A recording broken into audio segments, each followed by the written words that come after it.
जय हिंद फ्रेंड्स, मेरा नाम अजीत सिंह और आप मेरा ये यूट्यूब चैनल देख रहे हैं दद्दा की खरी खरी।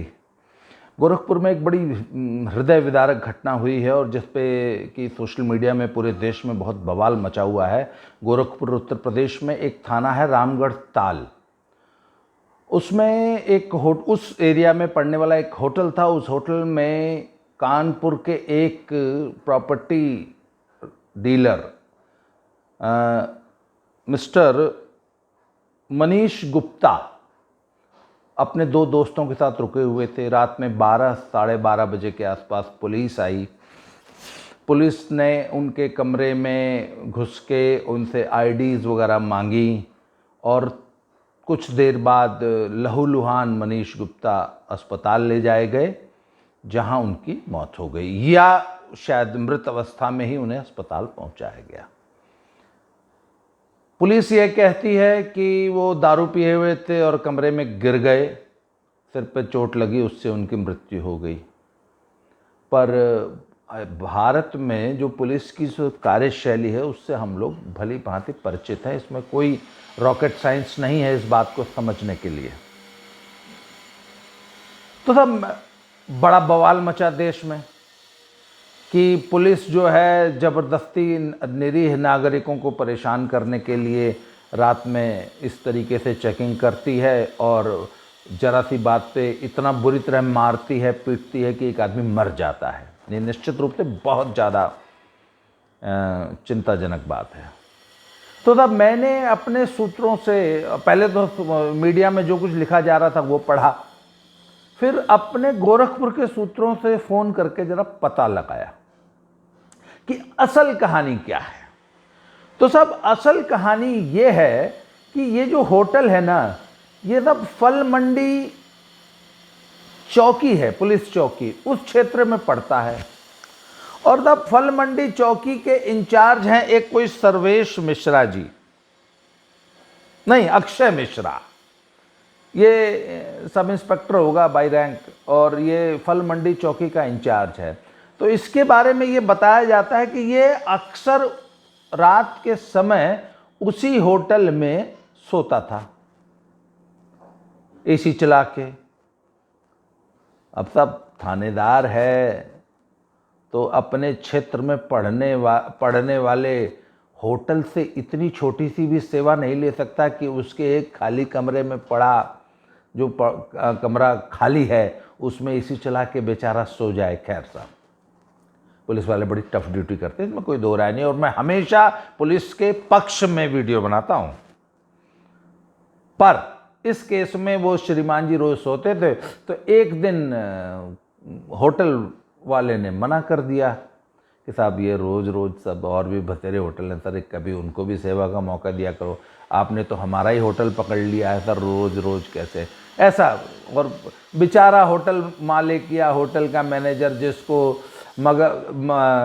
तालाब में रहना है, तो वो मगरमच्छ से कितनी बदतमीजी से बात कर लेगा या कितना फॉर्मली बात कर लेगा। तो उन्होंने सब रिक्वेस्ट की कि सर प्लीज़ अन्य होटलों को भी तो सेवा का मौका दीजिए। तो ये बात साहब अक्षय मिश्रा को बहुत नागवार गुजरी, तो उसने अपने एसएचओ को बताई। एसएचओ हैं साहब जगत नारायण सिंह, बड़े दबंग अफसर, एसएचओ इंस्पेक्टर माने जाते हैं, बाईकास्ट ठाकुर हैं। तो आजकल तो आपको मालूम है कि करेला नीम पे चढ़ गया है, और क्यों न चढ़े, करेले को मौका मिला है तो करेला नीम पे क्यों न चढ़े। तो साहब आजकल ठाकुर एसएचओ, वो भी जो दबंग है, उसको प्लम पोस्टिंग क्यों नहीं मिलेगी? क्या मतलब, क्या प्लम पोस्टिंग का अधिकार सिर्फ अहीरों को है? भाई जब अखिलेश यादव के राज में सभी अहिर प्लम पोस्टिंग पा सकते हैं और बेचारे ठाकुर जो हैं लूप लाइन पे धकेल दिए गए थे, तो अब जब जोगी जी की सरकार है तो अब भी बेचारे ठाकुर मेन लाइन पे ना रहे, कहता भी अलग मुद्दा है, पर मैं सच्चाई बोलने से बाज नहीं आता हूँ। तो बाबू साहब हैं साहब जगत नारायण सिंह, दबंग हैं। तो ये उस थाने के एसएचओ हैं। तो वो चौकी इंचार्ज ने एसएचओ से कहा कि अरे सर देखिए, इतनी हिम्मत कर रहा है साला, हमको सोने से मना कर दिया, तो अब ठाकुर साहब की ठकुरई जाग गई। ऊपर एक तो ठाकुर, ऊपर से थानेदार। तो बोला अच्छा इतनी हिम्मत हो गई, अभी बताते हैं साले को। वो कमरा कमरा तो क्या, वो पैसा देगा, हर महीने महीना पहुंचाएगा, उसकी इतनी हिम्मत है, हमारे इलाके में होटल चलाना है। तो ये सब रात को 12 बजे उस होटल वाले को सबक सिखाने के उद्देश्य से उस होटल में पहुंचे। इनका उस मनीष गुप्ता से कोई बैर नहीं था, आखिर उससे क्या बैर हो सकता है, वो तो साहब जब होटल चेक किया गया तो पता लगा कि होटल के किसी एक कमरे में चंदन सैनी नाम क्या था, यस, चंदन सैनी नामक एक स्थानीय व्यक्ति की आईडी पर 3 लोग रुके हुए हैं और उन तीनों की आईडी दर्ज नहीं है होटल के रिकॉर्ड में, सिर्फ चंदन सैनी। उन्होंने बोला ये चंदन सैनी कौन है, इस कमरे में कितने लोग हैं, 3 लोग, तो इनकी आईडी क्यों नहीं दर्ज है। तो साहब यहाँ तक तो खैर पुलिस अपना काम कर रही थी कि आखिर एक व्यक्ति की आईडी पे 3 लोग कौन हैं और वो क्यों रुके हुए हैं, उन्होंने अपनी आईडी दर्ज क्यों नहीं कराई, ये होटल वाले की गलती थी। अब इन होटल वाले को रगड़ दिया, बोला चलो कमरा खुलवाओ। कमरा खुलवाया तो साहब ये 3 लोग वहाँ दारू पी के सोए हुए थे। चंदन, उन्होंने कहा था चंदन सैनी जो है हमारे स्थानीय मित्र हैं, उनके हम लोग मेहमान हैं और वो भी थोड़ी देर पहले हम लोग खाना पीना खा के सोए हैं। तो 2 व्यक्ति थे, उनका नाम है प्रदीप चौहान और हरि चौहान, ये लोग गुड़गांव के बताए जाते हैं। तो इन्होंने अपनी आईडी दिखाई दी और मनीष गुप्ता ने थोड़ी शायद ज़्यादा पी ली थी तो वो सोए हुए थे। और मनीष गुप्ता का ये रिकॉर्ड ये है कि एक तो कानपुरिया, कानपुर का आदमी तो अपने आप को खुदा समझता है और ऊपर से इनके थोड़े से कुछ स्थानीय भाजपा नेताओं से संपर्क हैं और थोड़ा सा ये बहुत ज़्यादा पुलिस से डरने वाले प्राणी नहीं थे। तो इन्होंने कहा हाँ क्या हो गया, रात को एक तो आप लोग परेशान कर रहे हैं, क्या है, हम लोग कोई आतंकवादी हैं? तो थोड़ा सा इस अंदाज में इन्होंने पुलिस पार्टी से बात की। तो ये ठाकुर जगत नारायण सिंह को बहुत बुरा लगा, उनने मनीष गुप्ता को 2-4 हाथ धर दिया। ये भी बताया जाता है कि जब आईडी वाईडी चेक करके वो पुलिस पार्टी जाने लगी तो वो मनीष गुप्ता बोला क्यों, हो गई तसल्ली, यही हो गया क्राइम कंट्रोल, इस टाइप की कोई टिप्पणी की। ये बात ठाकुर साहब को बहुत बुरी लगी और उनने जो है मनीष गुप्ता को जैसे भी मारा पीटा, लोग बताते हैं कि राइफल के बट से मारा। अब वो बट गलत जगह लग गया, सिर पे लग गया या जहाँ भी लगा हो, तो वो that injury prove to be fatal और खून मून बहने लगा और काफ़ी सारा खून बहा। फिर उनको एक स्थानीय अस्पताल ले जाया गया, वहाँ पे चूँकि हेड इंजरी थी तो और मामला सीरियस था तो उनको बीआरडी मेडिकल कॉलेज रेफ़र कर दिया गया जहाँ उनकी मृत्यु हो गई। अब सब मचा बवाल, और बवाल मचने वाली बात है कि आखिर पुलिस इतनी निरंकुश है और इस कदर एक नागरिक को पीट देती है।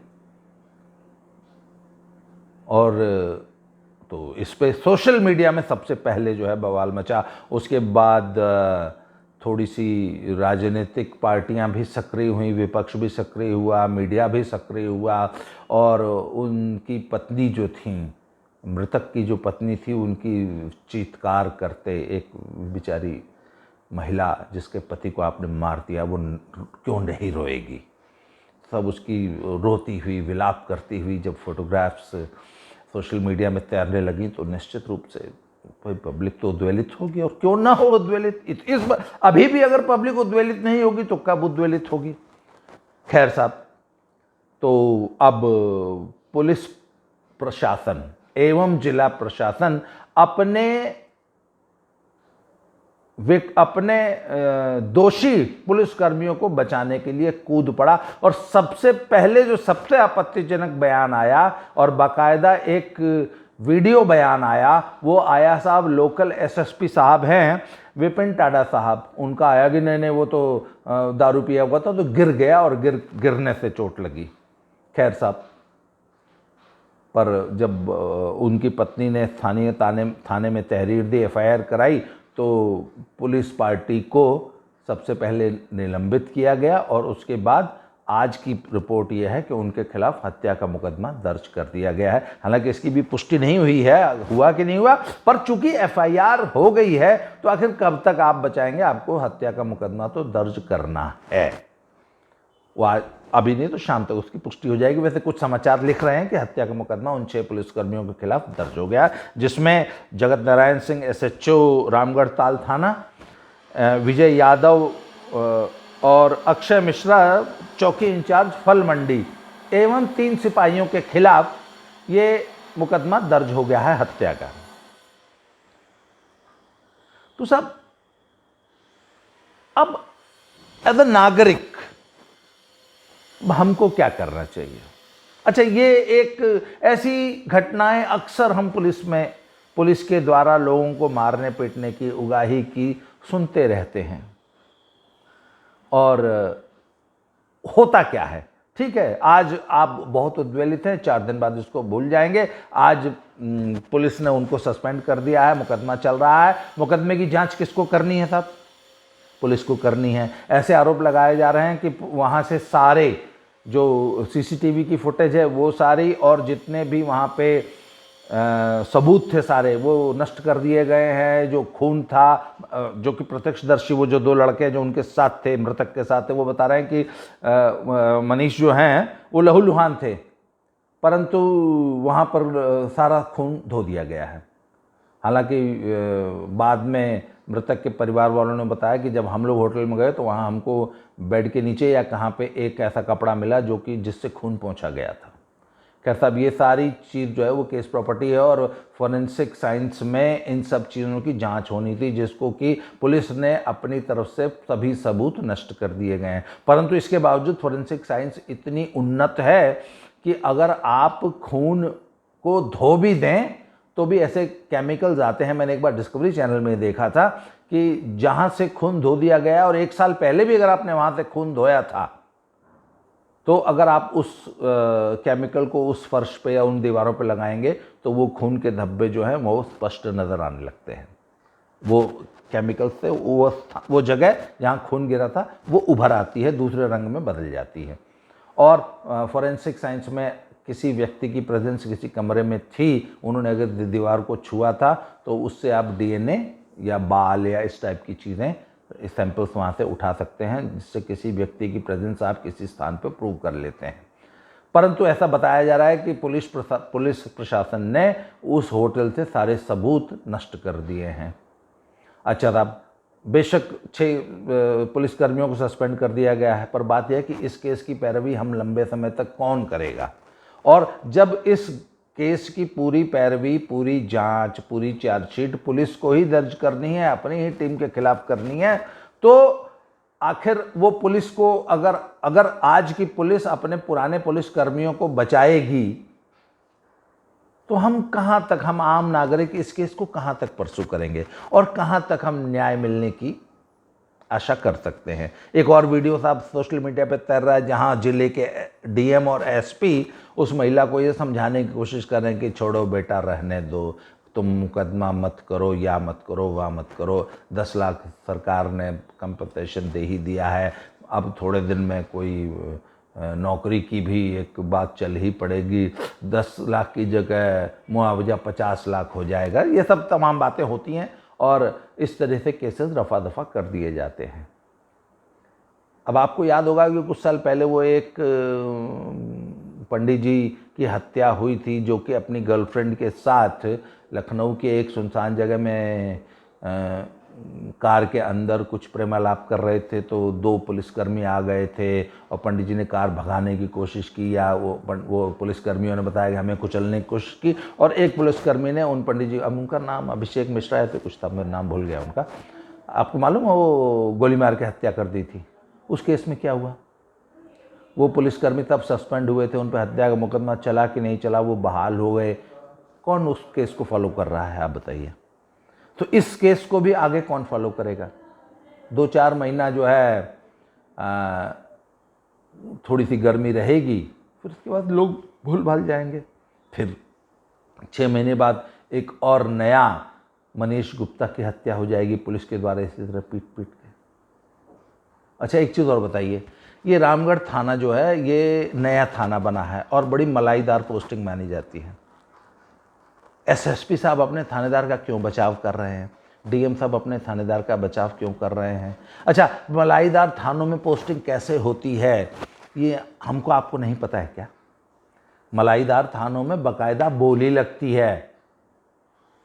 मैं एक बार एक इंस्पेक्टर साहब थे, मेरे दोस्त थे, उनसे मेरी बात हो रही थी तो वो बताते थे कि फलाना थाना था, 40 लाख का थाना था, वो फलानवा थानेदार आया 80 लाख का थाना बना दिया था उसने। मतलब उसने रोड पे थाना पड़ता था, उस पर इतनी वसूली की कि एक महीने में जहाँ 40 लाख की वसूली, यस, और ये बहुत पुरानी बात बता रहा हूँ मैं आपको, कि एक महीने में जिस थाने से 40 लाख की वसूली होती थी, एक इंस्पेक्टर ने थाना छाती ठोक के एसएसपी से कहा कि साहब मैं 80 लाख दूंगा, मेरी पोस्टिंग उस थाने में कर दीजिए। कर दी गई।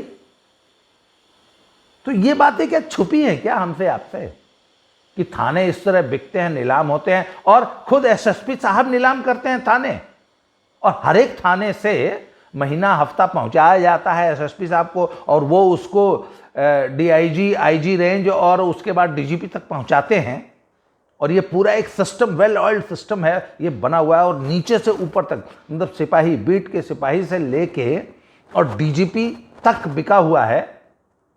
और वो बाकायदा जो महीना वसूली होती है वो लेता है। ये बात छुपी है क्या हमसे आपसे? अच्छा, इसका परमानेंट हल ढूंढने की क्या कोशिश की गई, आप बताइए मुझे। भाई, आज मनीष गुप्ता की हत्या हो गई, मैं और आप बहुत उद्वेलित हैं, मैं वीडियो बना रहा हूं, आप छाती पीट रहे हैं, वो बेचारी विधवा रो रही है, आप वीडियो शेयर कर रहे हैं, कल को भूल जाएंगे और अगले मनीष गुप्ता की हत्या की प्रतीक्षा में वेट करने लगे कि अब अगला मनीष गुप्ता जब मरेगा तो फिर से मुहर्रम मनाया जाएगा। भैया, आगे कोई मनीष गुप्ता न मरे, इसका हल क्या है? We have discussed the problem, now let us find the solution. सब इसका एक बहुत आसान सा सॉल्यूशन है, आपको मालूम है? ये सारी पुलिस की इलीगल एक्टिविटीज, सारी हफ्ता वसूली, सारा शोषण, आप जब एफआईआर कराने जाते हैं तो पुलिस किस बदतमीजी से बात करती है, आपको मार के, धमका के, डांट के भगा देती है। इन सब चीज़ों को रोकने का एक बहुत सरल उपाय है जो कि वेस्टर्न कंट्रीज में, यूरोप में, अमेरिका इत्यादि में अपनाया जाता है। उसको कहते हैं बॉडी कैम। प्रत्येक वह अधिकारी, वह व्यक्ति जो पब्लिक डीलिंग करता है, जिसका पब्लिक से वास्ता पड़ता है, उसको बोलो कि बॉडी कैम धारण करे। बॉडी कैम क्या होता है कि एक प्रकार की ये हार्नेस होती है, वो अपनी बेल्ट होती है, बेल्ट के ऊपर एक छोटा सा कैमरा लगा होता है और एक छोटा सा डिवाइस आपको जेब में रखना होता है। अगर आपने 12 घंटे की ड्यूटी रोड पे की, थाने में की, अगर आप थाने के मुंशी हैं, आप अपनी सीट पे बैठ के ड्यूटी कर रहे थे, तो आपके पास कोई घुरोऊ कतवारू अपनी कंप्लेंट लेके आया, तो जब वो आपके सामने आया, वहां से लेकर जब आपने उसको डांट के भगाया, वो सारी चीज उस बॉडी कैम में रिकॉर्ड होगी। आप ट्रक वाले से, ट्रक को आपने डंडा ऐसे पीट के रोका, उससे आपने 100 रुपया लिया, अगर आपकी बॉडी में वो बॉडी कैम लगा है, आप नहीं ले सकते। अब ये एक छोटा सा पुलिस रिफॉर्म है या एडमिनिस्ट्रेटिव रिफॉर्म है।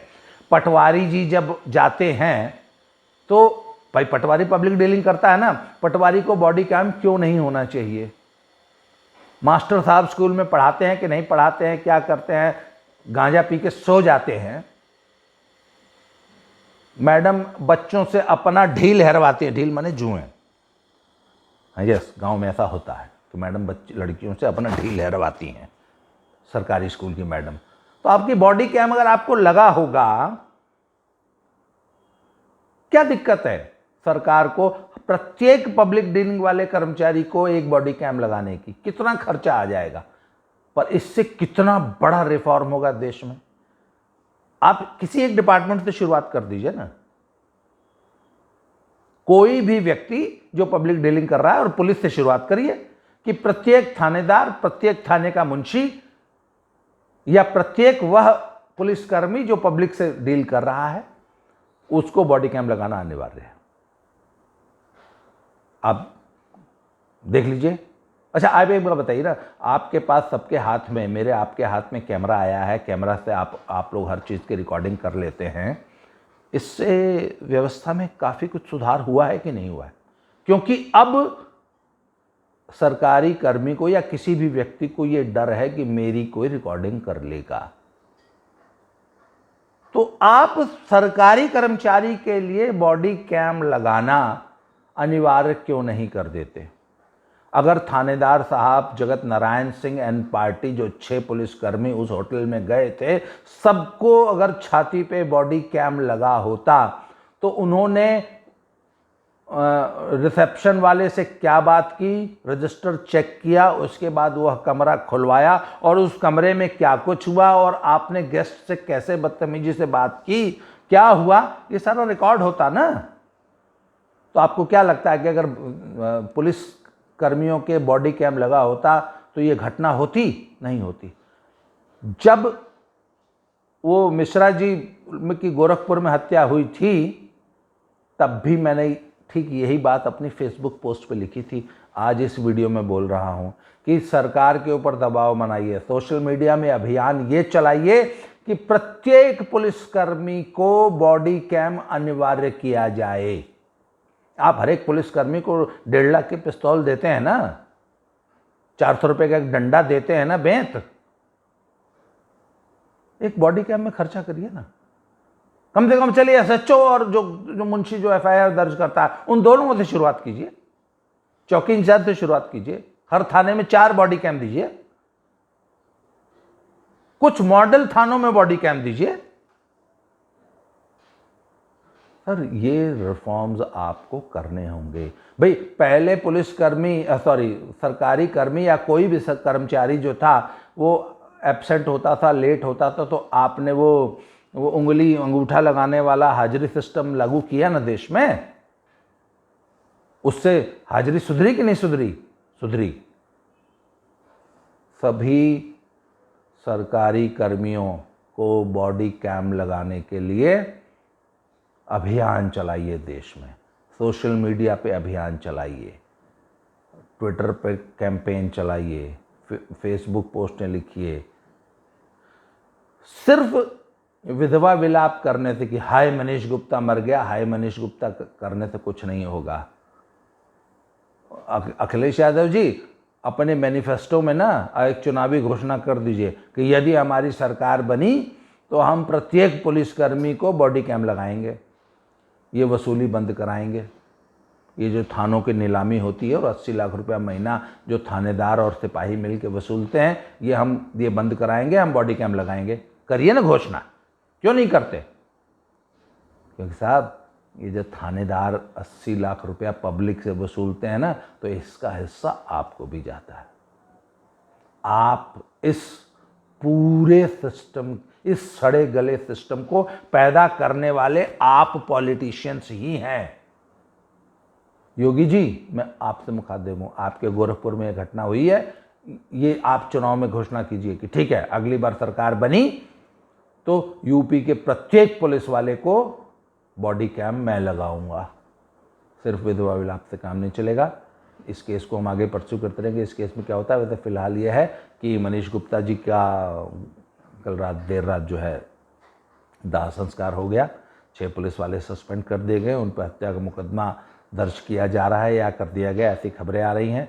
मेरी पूरी संवेदना है और ईश्वर मृतक की आत्मा को शांति दे और उनके परिवार को ये ताकत दे कि वो इस पहाड़ जैसे दुख की घड़ी में धैर्य रखें और अपने परिवार का ख्याल रखें। इस वीडियो में आज के लिए इतना ही। बहुत बहुत धन्यवाद। Thank you very much.